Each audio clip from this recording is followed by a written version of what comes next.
Saatnya Anda simak Jamus Gemilang, Jagongan lan Musyawaroh. Selamat datang di Desa Wisata. Pelestarian juga sangat penting, gimana? Filosofi di balik ini tuh apa? Di 96.8 FM, Radio Gemilang.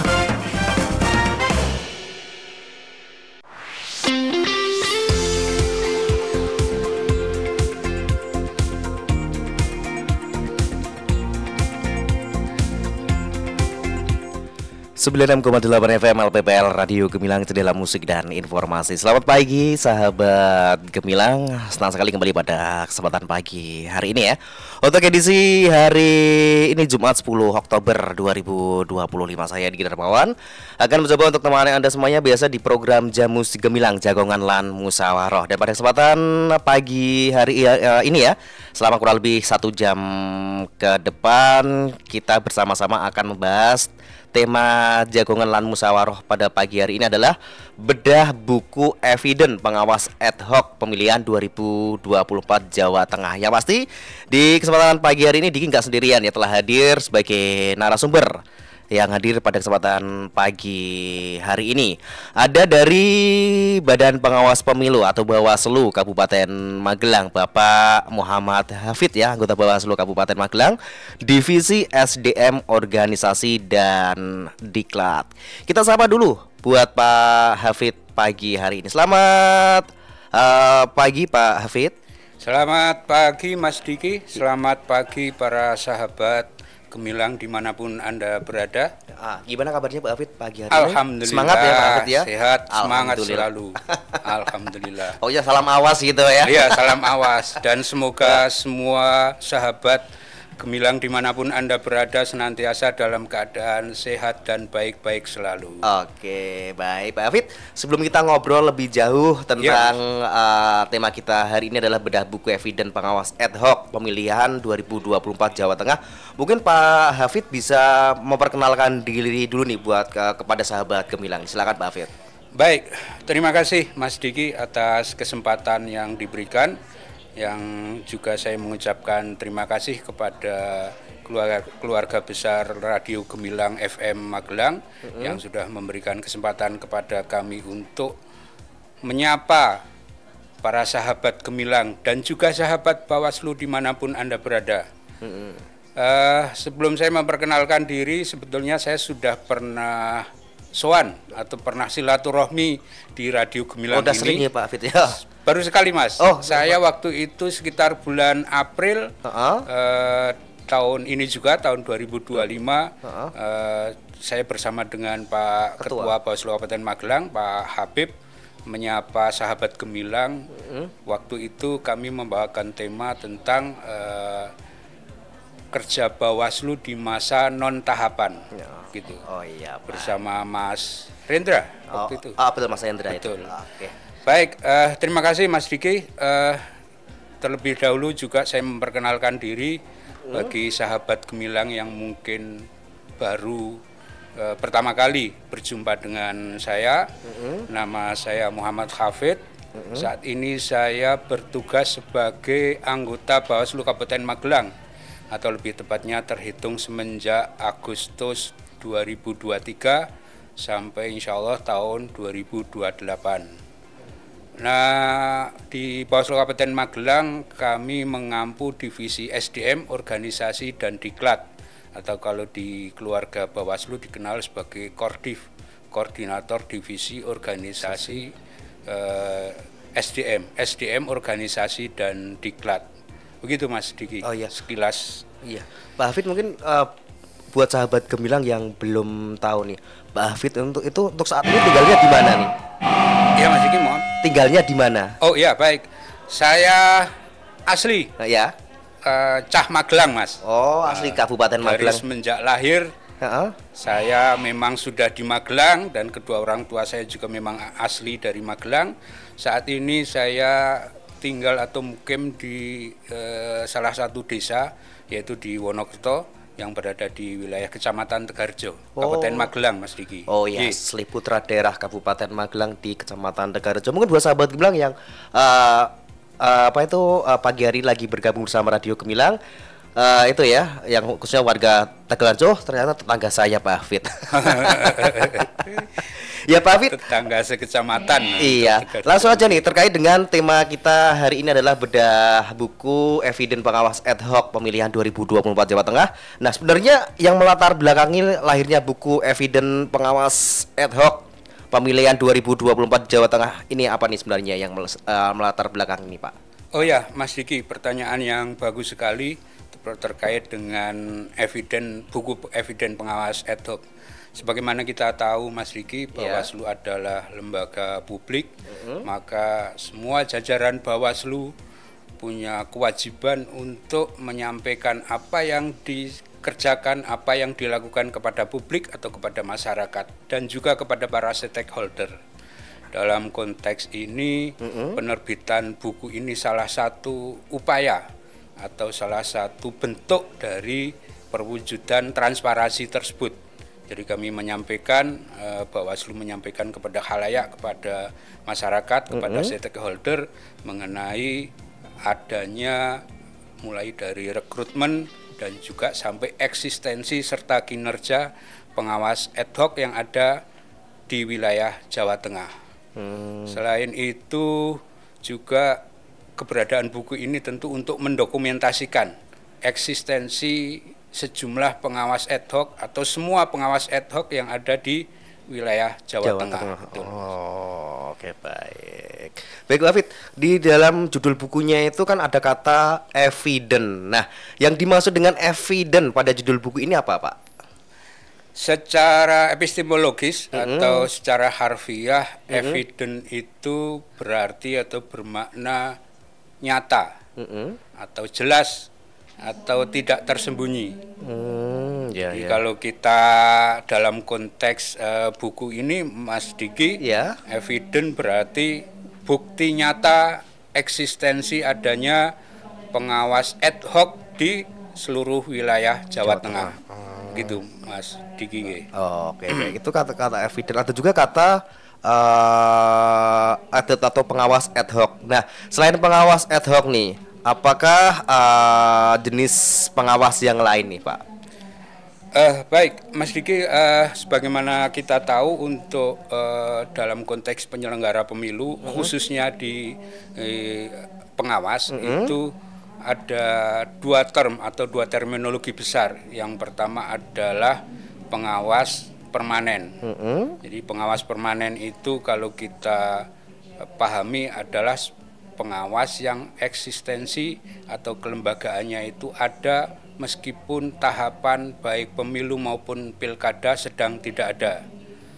Nah, yang menandang gelar predikat pengawas permanen itu mulai dari Bawaslu RI di tingkat pusat, kemudian Bawaslu tingkat provinsi, dan juga Bawaslu kabupaten kota di seluruh wilayah Indonesia. Nah, kemudian ada yang kedua yang sedang kita bahas pada kesempatan ini, yaitu Bawaslu pengawas ad hoc. Pengawas ad hoc secara harfiah artinya sementara, begitu Mas G. Jadi pengawas ad hoc itu pengawas yang direkrut atau dibentuk pada saat adanya tahapan menjelang pemilu itu ya. Ya, pada saat adanya tahapan baik pemilu maupun pilkada. Jadi bukan hanya pada pemilu tapi juga pada setiap pilkada.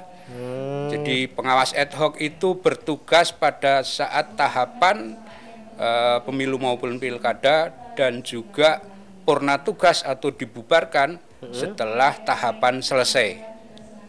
Nah, pengawas ad hoc ini ada mulai dari tingkat kecamatan ke tingkat kelurahan atau desa yang dikenal sebagai PKD atau pengawas kelurahan atau desa, dan juga pengawas di tingkat TPS atau yang biasa dikenal sebagai PTPS, Mas Diki.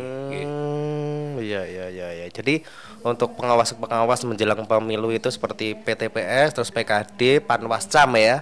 Itu termasuknya ad hoc ya itu ya. Ad hoc, betul ya. Jadi teman-teman ad hoc ini bertugas mulai dari adanya tahapan tahapan pemilu maupun pilkada sampai nanti ketika tahapan sudah selesai. Begitu Mas Diki. Baik. Selain itu nggak ada lagi ya pengawas ad hoc dari pihak-pihak luar gitu? Ada. Selain dari kalau PKD terus Panwascam itu kan masih di bawah Bawaslu lah. Selain di bawah Bawaslu apakah ada lainnya? Betul. Baik, secara dari mandat dari mandat konstitusi, memang yang mendapat mandat ataupun tugas untuk melakukan pengawasan adalah seperti yang kita bahas tadi, Mas Diki. Ada namanya pengawas yang permanen, baik Bawaslu RI, Bawaslu Provinsi maupun Bawaslu Kabupaten Kota, dan juga ada pengawas ad hoc. Nah, selain itu juga ada namanya pengawas partisipatif, Mas Diki. Jadi kami Bawaslu selalu intens mengajak kepada masyarakat secara umum, baik itu kalangan kelompok pemuda, kelompok mahasiswa, pelajar, untuk bareng-bareng bersinergi dengan Bawaslu melakukan pengawasan pada setiap tahapan, Mas Diki.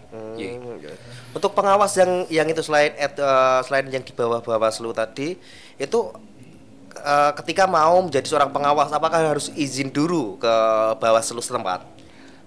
Atau enggak itu?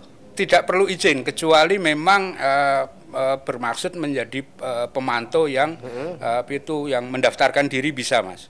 Tapi kalau pengawas partisipatif tidak perlu izin. Tidak perlu izin khusus ataupun regulasi tidak perlu kulon-won lah ke Bawaslu, bisa melakukan pengawasan bersinergi dengan kami Bawaslu, baik di tingkat kecamatan, kabupaten kota maupun di tingkat desa atau kelurahan, Mas Riki. Oke. Jadi ketika menjadi pengawas itu melihat sebuah pelanggaran langsung bisa melapor ke Bawaslu gitu ya. Betul, bisa melaporkan baik jajaran kami yang ada di TPS pada saat hari pencoblosan atau pemungutan suara, maupun kepada jajaran kami yang ada di desa atau kelurahan serta di tingkat kecamatan gitu, Mas Diki. Nah, untuk di tahun 2024 kemarin ini Pak Hafid, untuk pengawas itu yang tadi yang bersaja dibahas ini di Kabupaten Magelang sendiri ada nggak di tahun 2024 kemarin? Pengawas yang selain di bawah Bawaslu itu? Ada pengawas partisipatif. Kami ada? melibatkan kelompok pemuda, kelompok mahasiswa, dan kelompok pelajar juga. Selain itu juga masyarakat secara umum bersinergi dengan kami Bawaslu Kabupaten Magelang untuk melakukan pengawasan pada semua tahapan baik pemilu maupun pilkada, Mas Diki. Jadi menurut Pak Hafid, adanya dengan pengawas partisipatif tadi, menurut Pak Hafid sangat membantu ya? Sangat membantu. Makanya kami Bawaslu Kabupaten Magelang selalu intens bersilaturahmi, berkomunikasi, dan juga berkoordinasi dengan kalangan pengawas partisipatif tersebut, Mas Diki. Dan insya Allah kita tingkatkan terus kebersamaan atau sinergi dengan kelompok pengawas partisipatif ini, Mas Diki. Oke, baik Pak Hafid. Nah, Pak Hafid, selain tugas administratif nih, apa makna dari hakikat pengawas ad hoc nih Pak Hafid? Mungkin bisa jelaskan Pak. Menjadi pengawas ad hoc adalah perjuangan moral dan sosial, Mas Diki. Artinya siap menghadapi tekanan, tantangan, bahkan resiko sosial. Karena teman-teman pengawas ad hoc itu berada di tengah-tengah masyarakat langsung. Jadi mereka langsung melihat seandainya ada indikasi akan adanya pelanggaran, akan adanya kekeliruan, teman-teman pengawas ad hoc itu yang berada dan sering melihat langsung, menyaksikan langsung, begitu Mas Diki. Dan alhamdulillah teman-teman pengawas ad hoc dari pengalaman kemarin baik pemilu maupun pilkada bekerja karena panggilan hati nurani untuk ikut menjaga suara rakyat, untuk ikut menjaga agar demokrasi tetap bermartabat, begitu Mas Diki. Itu ya, berjalan lancar gitu ya? Iya, sesuai dengan rule atau dengan regulasi yang sudah ditetapkan. Untuk kendalanya sendiri apakah ada Pak? Kendalanya ada, tapi alhamdulillah bisa teratasi. Misalnya kendala karena memang wilayah kita terutama di Magelang ini relatif luas dengan jumlah warga masyarakat dan jumlah pemilih yang juga relatif banyak, sementara keterbatasan sumber daya kami. Misalnya di satu kelurahan atau desa kami ada satu PKD atau pengawas kelurahan atau desa. Seringkali terasa kurang, Mas, karena mestinya kan kita compare dengan jumlah pemilih dan juga jumlah warga yang ada di satu desa, jumlahnya relatif jomplang begitu, Mas. Oke, baik Pak Hafid. Penasaran dikit ya. Mungkin bisa dijelaskan sedikit tentang struktur bukunya yang tadi Bapak bawa itu. Oke, Mas Diki, kita membahas mengenai buku Eviden Pengawas Ad Hoc ini nggih. Iya. Buku ini terbagi ke dalam 5 bab. Yang bab pertama adalah pendahuluan. Kemudian bab kedua mengenai SDM dan organisasi pengawas ad hoc di tingkat kecamatan, yaitu Panwaslu kecamatan. Berikutnya adalah SDM dan organisasi Panwaslu kelurahan atau desa. Nah, berikutnya yang bab 4 adalah SDM dan organisasi pengawas tempat pemungutan suara atau TPS, PTPS. Nah, yang terakhir atau bab 5 adalah dinamika pengawas ad hoc di kabupaten atau kota di seluruh wilayah Jawa Tengah. Jadi pada bab yang kelima ini dideskripsikan kinerja teman-teman Bawaslu di 35 kabupaten kota yang ada di Jawa Tengah. Wilayah Jawa Tengah. Oke. Mas Diki. Oke, baik Pak Hafid. Tadi Pak Hafid kan bilang di strukturnya adalah ada pendahuluan ya. Nah, dalam pendahuluan tersebut apa yang digambarkan? Pak Hafid, silakan. Menarik untuk kita sama-sama coba bedah, Mas Diki ya. Bab 1 ini menyajikan data yang sangat lengkap dan komprehensif mengenai penyelenggaraan Pilkada tahun 2024 di wilayah Jawa Tengah. Oh ya, sedikit Mas Diki ya, saya perlu menyampaikan juga bahwa kata pilkada itu sebetulnya kata yang populer, yang sering kita gunakan sehari-hari. Kalau kita mengacu kepada regulasi, misalnya pada Undang-Undang Nomor 10 Tahun 2016, kata yang digunakan adalah sebetulnya pemilihan. Oh, bukan pilkada ya? Bukan pilkada. Jadi karena memang itu kata yang lebih familiar di warga masyarakat kita dan juga di sebagian penyelenggara adalah pilkada, kita gunakan kata pilkada, ngoten Mas Diki. Iya. Jadi kita kembali ke buku ini Mas Diki. Ya. Buku Eviden Pengawas Ad Hoc ini pada bab pertama disajikan informasi yang sangat komprehensif mengenai penyelenggaraan pilkada di wilayah Jawa Tengah pada tahun 2024. Di antaranya misalnya ada disajikan jumlah TPS di seluruh wilayah Jawa Tengah pada Pilkada 2024. Juga jumlah pemilih yang terdaftar di DPT, daftar pemilih tetap pada pilkada tersebut. Ada juga disampaikan jumlah daftar pemilih dibagi berdasarkan gender, jumlah pemilih perempuan berapa, jumlah pemilih laki-laki berapa.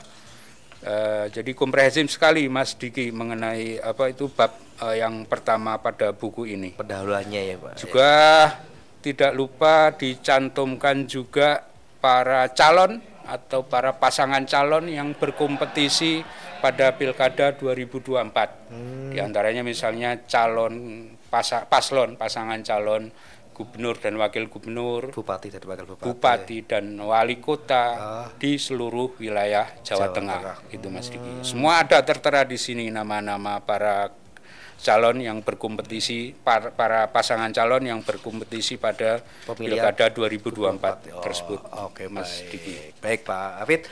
Dan terima kasih Pak Hafid untuk penjelasannya. Dan sebelum kita lanjut lagi Pak Hafid, kita rehat sejenak. Baik, Mas Dan Diki. sahabat Gemilang, jangan lupa buat Anda yang mungkin mau bertanya terkait dengan tema kita hari ini ya, tentang bedah buku Eviden Pengawas Ad Hoc pada pemilihan 2024 Jawa Tengah ya.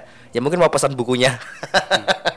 Ya, bisa langsung ya, bisa bertanya-tanya melalui WhatsApp di 081578968968. Kita akan kembali lagi masih di program Jamus Gemilang Jagongan dan Musyawarah, masih bersama Badan Pengawas Pemilu atau Bawaslu Kabupaten Magelang.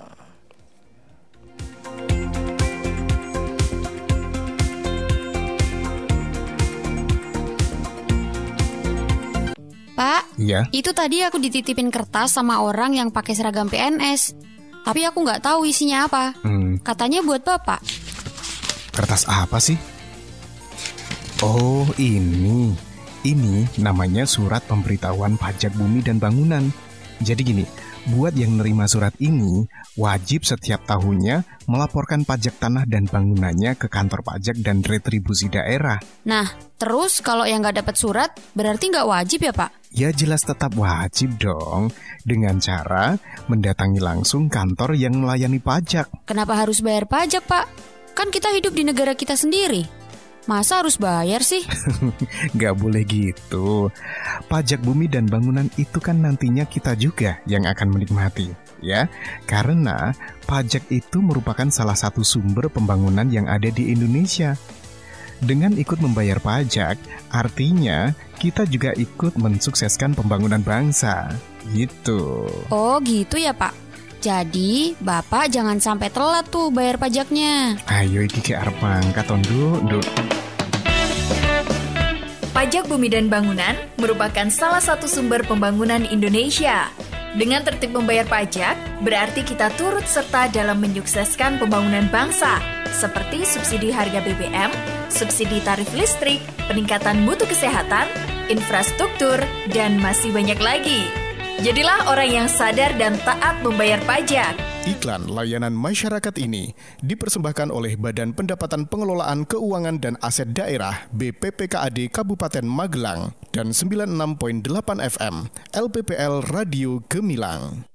Aktivitas Gunung Merapi di perbatasan Jawa Tengah. Dok, lihat nih Dok, Gunung Merapi erupsi. Ada apa sih Bu? Lihat nih loh videonya. Ya ampun Bu, ini tuh video editan AI. Editan gimana? Ini loh dikirim di grup ibu-ibu. Ini itu video editan AI Bu. Nih loh, kalau videonya dilihat secara cermat, orang-orang yang lari itu kelihatan aneh. Oh iya ya? Iya kan? Nih aku cari berita terbaru, Gunung Merapi aman-aman aja. Makanya Bu, jangan asal percaya aja. Kita harus cek sumbernya dulu.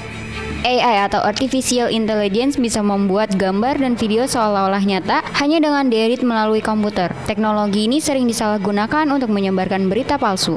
Jadi, jangan mudah percaya dengan konten yang kita terima, apalagi kalau sumbernya tidak jelas. Selalu cek fakta, cari berita dari media resmi, dan jangan asal bagikan. Ingat, bijak bermedia itu keren. Iklan layanan masyarakat ini dipersembahkan oleh LPPL Radio Gemilang, Jendela Musik dan Informasi. Nak, katanya pemerintah kasih bantuan 2 juta loh buat semua warga.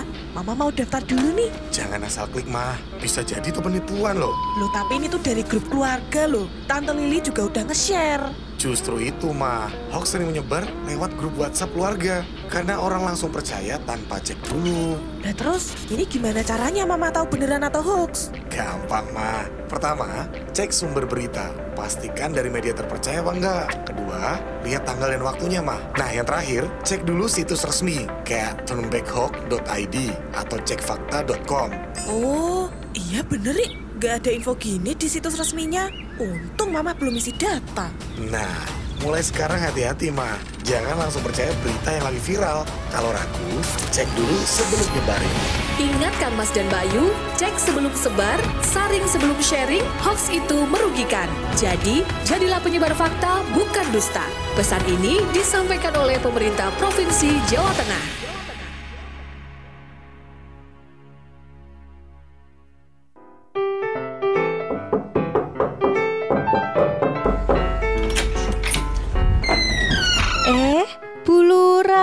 Monggo, pinarak Bu Lurah. Gini Bu, kok udah lama nggak ke posyandu? Makanya saya silaturahmi aja ke rumah Ibu. Yen sewu Bu, akhir-akhir ini saya sibuk. Jadi jarang bawa si kecil ke posyandu. Pripun toh Bu? Ibu kan punya balita. Penting loh Bu untuk rutin ke posyandu. Kami harus melakukan pendataan, penimbangan, pengukuran, edukasi kepada ibu hamil, dan calon pengantin. Oh alah, memangnya kenapa toh Bu? Gini loh Bu, untuk mendeteksi dini masalah gizi. Nah, Yang terpenting memberikan edukasi untuk mencegah stunting toh Bu. Dampak stunting terhadap kesehatan anak itu bahaya loh Bu. Dalam jangka pendek, stunting pada anak menyebabkan terganggunya perkembangan otak, metabolisme tubuh, dan pertumbuhan fisik. Mari bersama mencegah stunting dengan memastikan seluruh calon pengantin mendapatkan pendampingan dan memastikan kehadiran ibu hamil serta balita datang ke Posyandu.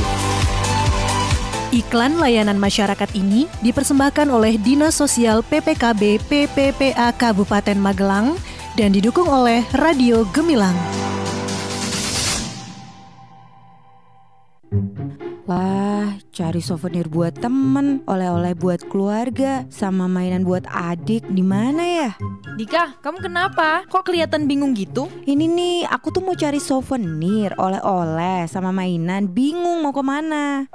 Udah, gak usah bingung. Berbagai macam souvenir, oleh-oleh, kayak getuk, legondo, yangko, peyek kacang, selondok, minuman jaguar, jahe gula aren, wedang rempah, bisa kamu dapetin di berbagai UMKM yang dijual di Kabupaten Magelang. Wah, yang bener. Aku mau beli Yuk, anterin aku beli. Ayo.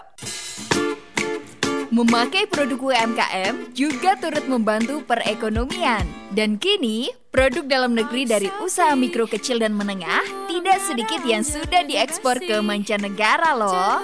Ayo, dukung berbagai produk UMKM Kabupaten Magelang untuk terus berkembang. Mulai dari kerajinan pahat batu, tas plastik, anyaman serat alam, sapu rayu, tekstil, kayu lapis, selondok, dan kuliner lainnya dengan membeli produknya ya.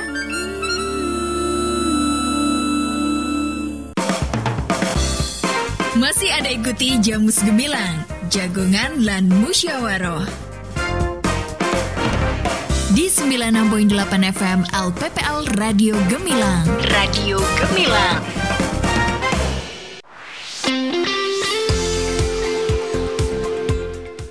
Baik sahabat Gemilang, masih di program Jamus Gemilang Jagongan lan Musyawaroh. Masih pada kesempatan pagi hari ini ya, pagi menjelang siang kali ini kita bersama-sama membahas tentang bedah buku eviden pengawas ad hoc pada pemilihan 2024 Jawa Tengah. Masih kita bersama Bapak Muhammad Hafid, anggota Bawaslu Kabupaten Magelang Divisi SDM, Organisasi dan Diklat. Masih semangat sih Pak Hafid? Alhamdulillah semangat selalu. Iya, Mas Diki. Iya. Lanjut lagi nih Pak Hafid. Terkait dengan tema kita pagi hari ini. Nah, tadi kan udah sampai ke bab pendahuluan yang tadi sempat dijelaskan. Mungkin ada tambahan lagi terkait dengan bab pendahuluan nih Pak Hafid. Baik, Mas Diki, masih kita coba mengulas sedikit mengenai bab pendahuluan dalam buku ini. Tadi saya sampaikan buku ini menyajikan data yang sangat komprehensif mengenai penyelenggaraan Pilkada tahun 2024 di wilayah Provinsi Jawa Tengah. Jadi di antara beberapa yang disampaikan data di buku ini pada bab pendahuluan, di antaranya adalah misalnya jumlah pemilih yang terdaftar dalam DPT di wilayah Jawa Tengah sebanyak 28.427.616 jiwa, Mas Diki. Nah, kemudian ada juga disajikan jumlah TPS di seluruh wilayah Jawa Tengah, TPS yang didirikan oleh teman-teman KPU. Di berjumlah TPS-nya itu 56.812 TPS di 35 kabupaten kota yang ada di wilayah Jawa Tengah. Itu Mas Diki. Oke, nah baik Pak Hafid, untuk kondisi rekrutmen, nah bagaimana nih kondisi ini untuk pengawas kondisi rekrutmen pengawas ad hoc di lapangan nih Pak? Secara umum alhamdulillah pada proses rekrutmen pengawas ad hoc di tahun 2024 kemarin berjalan baik, lancar. Hanya memang kita tidak menutup adanya tantangan, kendala yang dihadapi, mengingat seperti tadi saya sampaikan luasnya wilayah dan juga beragamnya kontur wilayah, ada pedesaan, ada perkotaan, pegunungan, dan lain sebagainya. Itu menjadi tantangan yang sangat menarik bagi jajaran Bawaslu dalam konteks rekrutmen atau pembentukan pengawas ad hoc, Mas Diki. Oh ya, jadi intinya untuk rekrutmen pengawas ad hoc di lapangan, khususnya di Kabupaten Magelang sendiri tahun 2024 kemarin lancar gitu intinya. Lancar, alhamdulillah, meskipun ada juga kendala, tapi alhamdulillah bisa teratasi gitu ya. Misalnya ada pada saat pembentukan pengawas kelurahan atau desa PKD, ada satu daerah yang pendaftar yang lulusan SMA-nya itu tidak ada, padahal di regulasi di Juknis maupun di regulasi yang lain ada disyaratkan bahwa minimal pendidikan harus SMA. Makanya kalau mengalami kendala seperti itu, kami berkonsultasi dan berkoordinasi dengan pimpinan, dalam hal ini dengan Bawaslu Provinsi Jawa Tengah, Mas Diki. Oke. Nah, perlu saya sampaikan bahwa satu wilayah atau satu desa yang tidak ada pendaftar yang masuk kategori atau sesuai dengan persyaratan lulusan SMA ini, bukan berarti di desa tersebut tidak ada lulusan SMA-nya, Mas Diki. Tapi karena memang pertama yang lulus SMA sudah mempunyai pekerjaan, sehingga tidak bisa nyambi untuk menjadi jajaran kami atau menjadi PKD, pengawas kelurahan atau desa. Kendala yang lain juga yang lulus SMA merantau misalnya, Mas Diki, sehingga tidak ada pendaftar SMA itu dalam konteks seperti itu. Atau yang ketiga misalnya pendaftar SMA, lulusan SMA sudah mendaftar untuk penyelenggara di sebelah atau di teman-teman KPU, menjadi KPPS misalnya, gitu, Mas Diki. Baik Pak Hafid. Nah, untuk apakah peran kunci pengawas ad hoc dalam pemilihan 2024 nih Pak Hafid? Mas Diki, untuk teman-teman pengawas ad hoc itu mempunyai peran yang sangat strategis dan sangat esensi buat kami jajaran Bawaslu, khususnya Bawaslu Kabupaten Magelang dan umumnya juga Bawaslu di seluruh wilayah Indonesia. Teman-teman pengawas ad hoc memastikan bahwa setiap tahapan pemilihan berjalan sesuai dengan regulasi, mulai dari persiapan hingga kemudian pada saat adanya kampanye, adanya pencoblosan atau pemungutan suara, penghitungan, hingga nanti penarikan logistik, misalnya dari TPS ke PPS, dari desa ke kecamatan, itu juga teman-teman selalu mengawasi.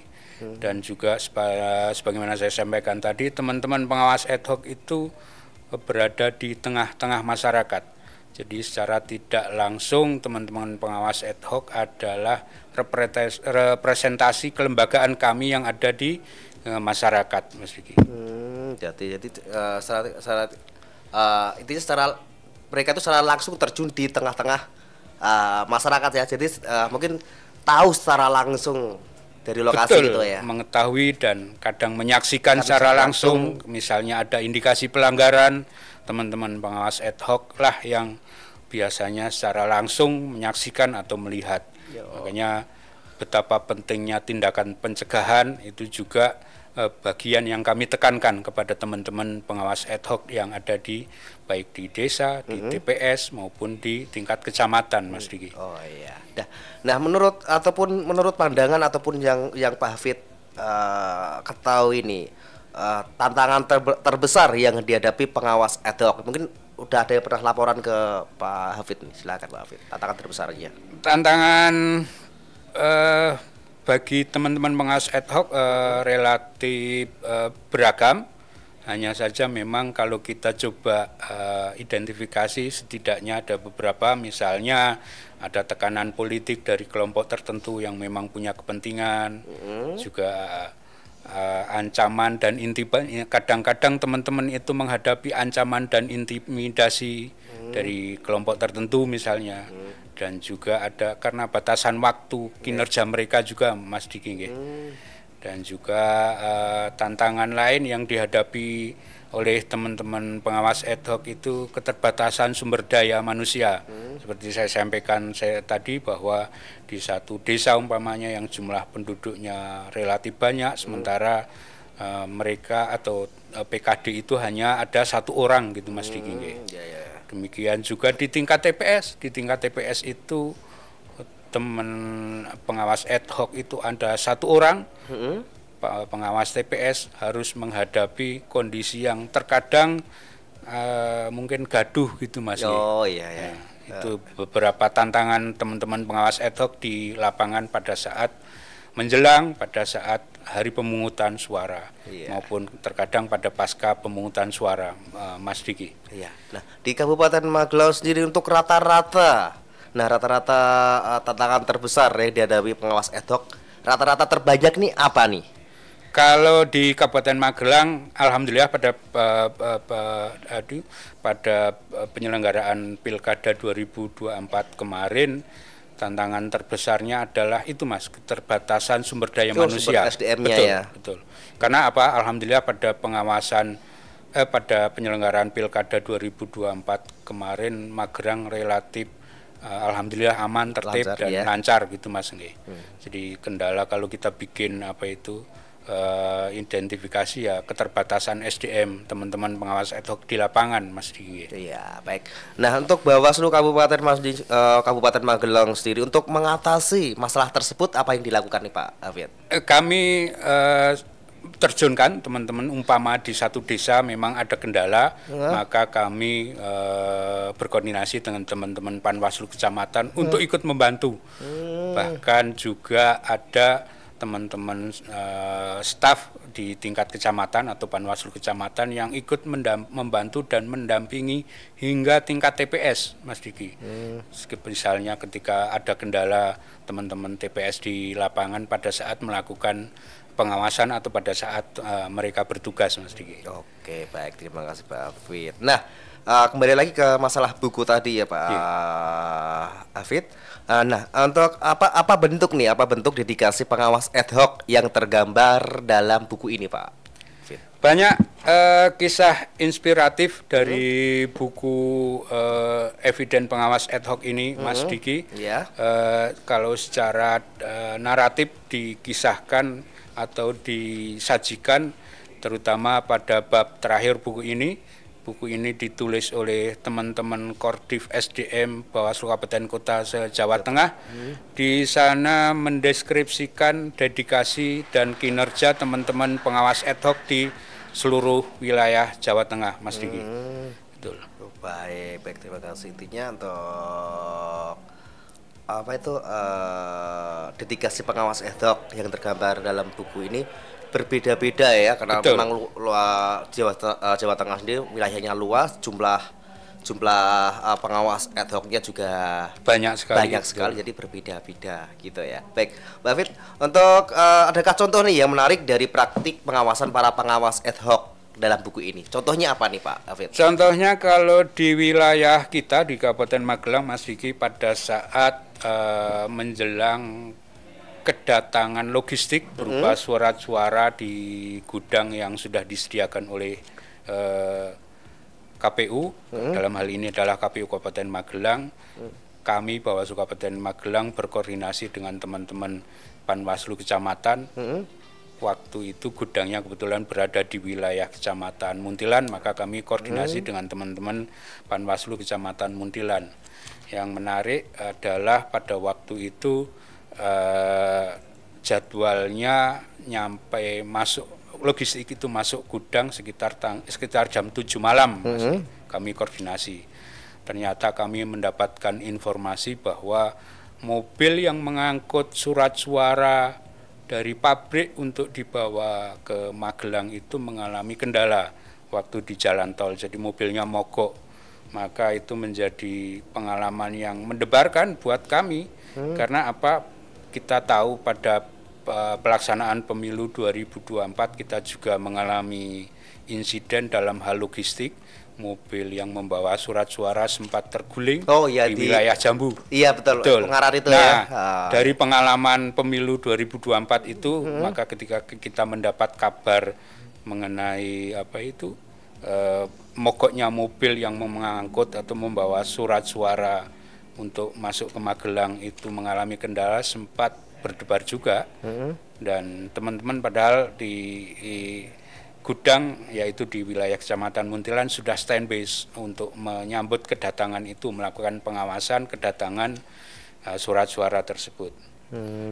Menghadapi itu kami terus berkoordinasi dengan teman-teman KPU Kabupaten Magelang, dan alhamdulillah tidak berapa lama mogok mobil sudah bisa teratasi, Mas Diki. Kemudian bisa melanjutkan perjalanan untuk membawa logistik atau surat suara tersebut ke Magelang, ke Kabupaten Magelang. Meskipun mengalami keterlambatan, alhamdulillah tidak ada kendala lain yang berarti, hanya keterlambatan masuk gudang yang sudah disediakan itu, Mas Diki. Ya, karena terkendala hal teknis yang nggak disengaja, jadi nggak bisa gimana gitu. Meskipun sempat membuat kami berdebar juga waktu itu, tapi alhamdulillah bisa teratasi bisa teratasi. Tidak menimbulkan efek yang negatif. Baik, Pak Hafid. Nah, untuk refleksi dari buku ini terhadap penyelenggaraan Pilkada serentak 2024 ini apa nih? Refleksi yang bisa kita ambil atau kita petik dari buku Eviden ini, Mas Diki, diantaranya adalah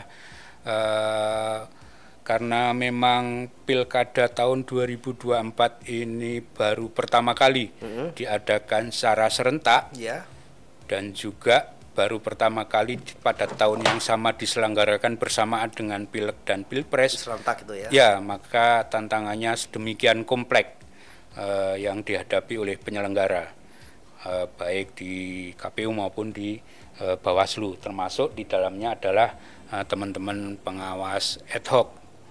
Kompleksitas ini tentu memberi pengalaman empiris yang sangat berharga bagi kami jajaran Bawaslu, tidak terkecuali bagi teman-teman pengawas ad hoc, Mas Diki.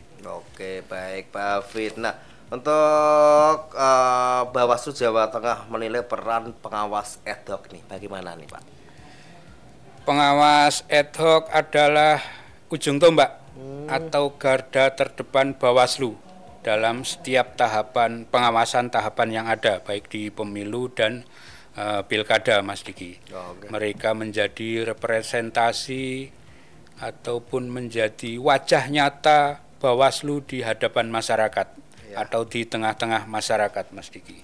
Jadi sangat penting dan sangat strategis sekali peran teman-teman pengawas ad hoc bagi kami Bawaslu, Mas Diki. Baik. Nah, Pak Hafid, tadi kan membahas tentang buku ini udah panjang lebar nih. Untuk masyarakat sendiri yang pengen tahu ataupun pengen membaca buku tersebut, bagaimana caranya, Pak Hafid? Apakah bisa beli di toko atau bisa online atau bagaimana nih, Pak? Mungkin bisa dijelaskan, Pak Hafid. Mas Diki, karena memang buku ini tersedia tidak untuk dijual, sahabat Mas Diki sahabat Gemilang yang ingin membaca atau membuka serta mempelajari buku ini, pertama bisa rawuh atau bisa hadir di kantor kami Bawaslu Kabupaten Magelang. Atau kalau cara yang lain yang mungkin insya Allah lebih mudah adalah dengan mengunjungi e-library atau perpustakaan digital Bawaslu Provinsi Jawa Tengah. Di sana tersedia buku ini untuk panjenengan baca atau panjenengan pelajari. Itu, Mas Diki. Jadi tidak diperjualbelikan, tapi kalau masyarakat pengen membaca buku tersebut ataupun isi buku tersebut, bisa mengunjungi ke kantor Bawaslu Kabupaten Magelang atau bisa melalui e-library Bawaslu Provinsi Jawa Tengah. Gitu. Nah, tersedia di sana buku ini, Mas Diki. Begitu. Itu gratis ya, Pak, kalau mau datang Bawaslu? Gratis. Dengan senang hati kami menerima kehadiran sahabat Gemilang untuk belajar bersama, wabil khusus untuk membaca buku ini. Kami persilahkan. Gitu, Mas Diki. Baik Pak Hafid. untuk pelajaran penting dari dinamika di lapangan nih Pak Hafid. Dari buku ini kita juga memetik hikmah terkait dengan pengawas ad hoc bahwa integritas dan keteguhan hati teman-teman pengawas untuk selalu mempedomani regulasi adalah kunci suksesnya tugas mereka di dalam melakukan pengawasan. Mereka bekerja bukan karena jabatan, tapi karena rasa tanggung jawab dan rasa terpanggil untuk menjaga suara masyarakat yang sudah hadir di masing-masing TPS, Mas Diki. Oke, baik. Nah, untuk di Kabupaten Magelang sendiri nih, bagaimana peran masyarakat dalam pengawasan, Pak Hafid? Alhamdulillah, peran masyarakat wilayah Kabupaten Magelang pada saat penyelenggaraan Pilkada tahun 2024 kemarin sangat penting. Masyarakat memiliki peran penting sebagai mitra, sebagai kawan atau sebagai sahabat maupun sebagai rekan untuk bersinergi dengan kami, baik Bawaslu Kabupaten Magelang maupun teman-teman pengawas ad hoc di tingkat kecamatan, kelurahan atau desa, juga teman-teman pengawas di tingkat TPS. Jadi peran penting masyarakat itu sangat kami apresiasi. Dan kami juga sangat berniat untuk terus meningkatkan peran penting masyarakat di dalam melakukan pengawasan tiap tahapan, baik pemilu maupun pilkada yang akan datang. Oke, baik Pak Hafid, terima kasih Pak Hafid. Ini karena waktunya udah mepet banget nih Pak Hafid. Nah, pesan utama buku ini bagi penyelenggara dan masyarakat nih Pak Hafid. Untuk bagi masyarakat maupun bagi penyelenggara, terlebih yang pertama mungkin bagi masyarakat secara umum, jika memang pada teman-teman atau pada Bapak Ibu yang ingin mempelajari demokrasi secara umum maupun penyelenggaraan pilkada di wilayah Kabupaten Magelang, Jawa Tengah, khususnya terkait dengan pengawas ad hoc di wilayah Jawa Tengah, bisa menjadikan buku ini sebagai referensi, sebagai salah satu rujukan untuk mempelajari tentang keberadaan atau eksistensi pengawas ad hoc di wilayah Jawa Tengah, Mas Diki. Nah, untuk teman-teman penyelenggara atau teman-teman sahabat Gemilang yang ingin menjadi penyelenggara pada gelaran pemilu dan pilkada yang akan datang, buku ini juga bisa menjadi salah satu referensi untuk belajar dan untuk mengetahui tentang bagaimana dinamika pengawasan di lapangan. Begitu Mas Diki. Oke, dan terakhir nih Pak Hafid, harapan bagi masyarakat, terutama buat pilkada mendatang atau pemilihan mendatang gitu.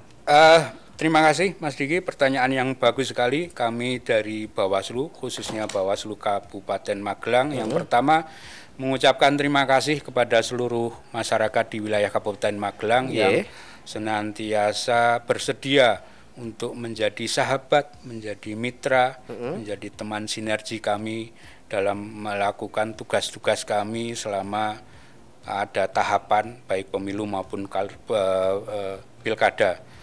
Pun demikian juga selama di luar masa tahapan. Kami selalu bersinergi, bekerjasama dengan berbagai kalangan masyarakat. Harapan kami kepada seluruh lapisan masyarakat, seluruh komponen masyarakat yang ada di wilayah Kabupaten Magelang, semoga sinergi atau kerjasama, kebersamaan kami dengan masyarakat senantiasa dapat ditingkatkan, Mas Diki. Oke, baik, terima kasih Pak Hafid untuk penjelasannya dan harapannya pagi hari ini. Dan sahabat Gemilang dan juga Pak Hafid, karena ini waktunya udah mepet banget, sudah jam 10 lebih ya. Baik Mas Diki, terima kasih juga kesempatannya yang diberikan kepada kami Bawaslu Kabupaten Magelang, dan juga terima kasih kepada sahabat Radio Gemilang FM dimanapun Anda berada. Insya Allah di lain kesempatan kita bisa bertegur sapa kembali lewat Radio Gemilang FM ini. Terima kasih. Assalamualaikum warahmatullahi wabarakatuh. Waalaikumsalam warahmatullahi wabarakatuh. Dan sahabat Gemilang, demikian program Jamus Gemilang Jagongan Lan Musyawarah. Terkait tema kita hari ini adalah bedah buku Eviden Pengawas Ad Hoc Pemilihan 2024 Jawa Tengah bersama Bapak Muhammad Hafid, Bawaslu Kabupaten Magelang, Divisi SDM, Organisasi dan Diklat. Sampai bertemu di program Jamus Gemilang selanjutnya. Saya Diki Darmawan bersama rekan kerja yang bertugas undur diri. Sampai jumpa dan tetap di 96,8 FM LPPL Radio Gemilang, Jendela Musik dan Informasi.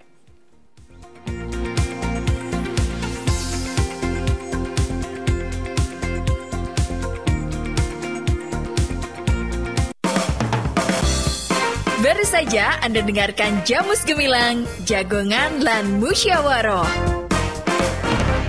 di 96.8 FM LPPL Radio Gemilang. Radio Gemilang.